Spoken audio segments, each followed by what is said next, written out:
کچھ لوگ عجیب ہٹ درم سے ہوتے ہیں، وہ رسول اللہ کی حدیث پہ تنقید کرنے کی خاطر عجیب و غریب باتیں ایجاد کریں۔ اچھا جی، پھر سب بھی برابر ہیں؟ اللہ کے بندو، بطور انسان، بطور آدمیت سب برابر ہیں۔ اس حدیث کا مفہوم یہ ہے کہ آدم کے نسل ہونے کی وجہ سے آدم ہی کے تو بیٹے، اور یہ قرآن کی آیت بھی اس طرف بھی آتے ہیں، ہم سب کس کے بیٹے؟ آدم کے۔ ہم سب کی ماں کون ہے؟ حوا۔ اور بھائی چاہے شے ہو اس کی ماں اور باپ بھی آدم ہے، چاہے جٹ ہو اس کا ماں باپ بھی آدم ہے، چاہے ارائی ہو، چاہے گورا ہو، چاہے کالا ہو، چاہے چائنا کا ہو، چاہے فلپین کا ہو، چاہے انڈونیشیا کا ہو، چاہے امریکہ کا ہو۔ یہ بات آپ نے آج سمجھ کے جانی ہے۔ بطور انسان جو کرمنا بنی آدم ہے نا، جو یعنی اشرف المخلوقات یا احسن تکوین کا جو فلسفہ ہے، وہ یہ ہے کہ آدمی ہونے میں ہم سب برابر ہیں، آدمی ہونے میں ہم سب برابر ہیں۔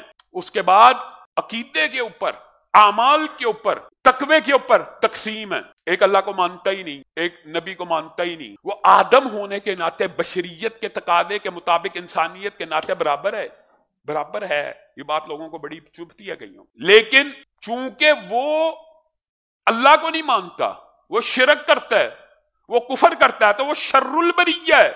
پھر وہ آدم کے مقام پہ بھی نہیں رہتا، وہ اسفل سافلین میں چلا جاتا ہے اگر منافقت کرتا ہے۔ انسان بطور تخلیق آدمیت کے اندر اشرف المخلوقات ہے، اور بطور عقیدہ اور عمل اسفل سافلین میں بھی جا پہنچتا ہے، بلکہ شر البریہ ہو جاتا ہے۔ شر البریہ کیا مطلب ہے اس بات کا؟ بدترین ہو جاتا ہے۔ اس بات کا کیا مطلب ہے؟ ہاں، یہ بات بھی لوگوں کو چبھے گی، جانوروں اور درندوں سے، بہائم سے بھی زیادہ بدتر ہو جاتا ہے۔ حالانکہ ہے انسان تھا، پیدا اللہ نے اشرف کیا تھا، یہ اپنے اعمال کی وجہ سے، اپنے عقیدے کی وجہ سے، اپنے گناہوں کی وجہ سے درندوں اور حیوانات سے، کتے اور خنزیر سے بھی بدتر ہو گیا۔ افضلیت تو اللہ نے تجھے دے دی تھی، آدم بنا کے، آدم کی اولاد دے کے، حوا کا بیٹا بنا کے افضلیت دی تھی، لیکن تو اپنے عقیدے کی وجہ سے تیرا بیڑا غرق ہوا۔ یہ ایک اس کا ایک جزء سمجھنا، لیکن دوسرا ایک جزء برابر ہے تو اس کا یہ مطلب نہیں ہے کہ تو اور تیری ماں بھی برابر ہے۔ یہ درجات ہیں۔ لوگ کئی دفعہ آرگیومنٹ کرتے کرتے منکرین حدیث، لو جی سب نو برابر کر دیتا، وہ تو اللہ نے قرآن میں بھی کہا۔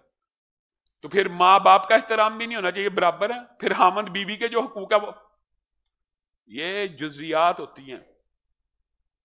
آپ عام فہم بات ہے، یہ کوئی راکٹ سائنس نہیں، لیکن چونکہ انکار حدیث کا فلسفہ اتنا پھیل گیا ہے، لوگ اب ان حدیثوں کے اوپر بھی اعتراض کرنا شروع ہو گئے۔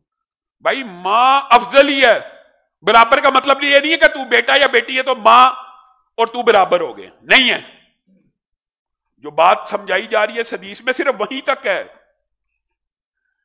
میاں بیوی، ان حدیثوں کے اوپر اعتراض کرنے والے زیادہ تر لوگ لبرل مافیا سے اور فیمنسٹ گروہ سے تعلق رکھتے ہیں۔ وہ کہتے ہیں دیکھیں جی، رسول اللہ صلی اللہ علیہ وسلم کا فرمان آ گیا، کہیں انکار کرنے پہ آئیں تو پورا کر دیں، اور کہیں پہ اقرار کرنے پہ آئیں تو کہتے ہیں میاں بیوی بھی برابر ہیں۔ یہاں اقرار ہے، پورا اقرار کر لیتے ہیں۔ دیکھیں جی، رسول اللہ نے کہا جب سب برابر ہیں تو میاں بیوی بھی برابر ہیں، خاوند کا درجہ افضل ہے بیوی سے۔ لوگوں کو یہ بات چبھتی ہے، ماں کا درجہ افضل ہے باپ سے، یہاں کیوں نہیں چبھتی؟ کہاں ہے فیمنزم والے؟ یہاں پہ آپ کو سمجھ نہیں آتا تقابل؟ بہن افضل ہے بھائی سے، یہ آپ کو بات سمجھ نہیں آتی۔ بیٹی افضل ہے بیٹے سے، یہاں آپ کو سمجھ نہیں آتی۔ ایک رشتے میں اگر بیوی کو اللہ رب العزت نے خامند کو فضیلت دی ہے بیوی کے اوپر، تو وہاں آپ کو اعتراض ہے۔ 3 رشتوں پہ، باقیوں پہ اعتراض نہیں، ماں پہ نہیں ہے، بیٹی پہ نہیں ہے، بہن پہ نہیں ہے، یہ تینوں رشتے افضل ہیں۔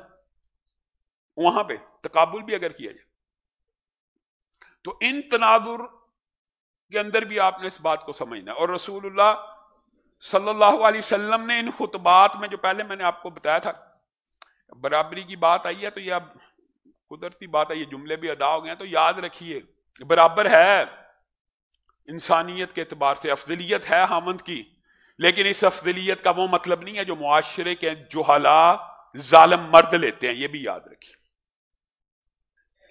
افضلیت ہے انفاق فی سبیل اللہ کرنے کی وجہ سے، تیرا بہترین صدقہ وہ ہے جو تو اپنی بیوی کے منہ میں ڈال رہا ہے نوالا.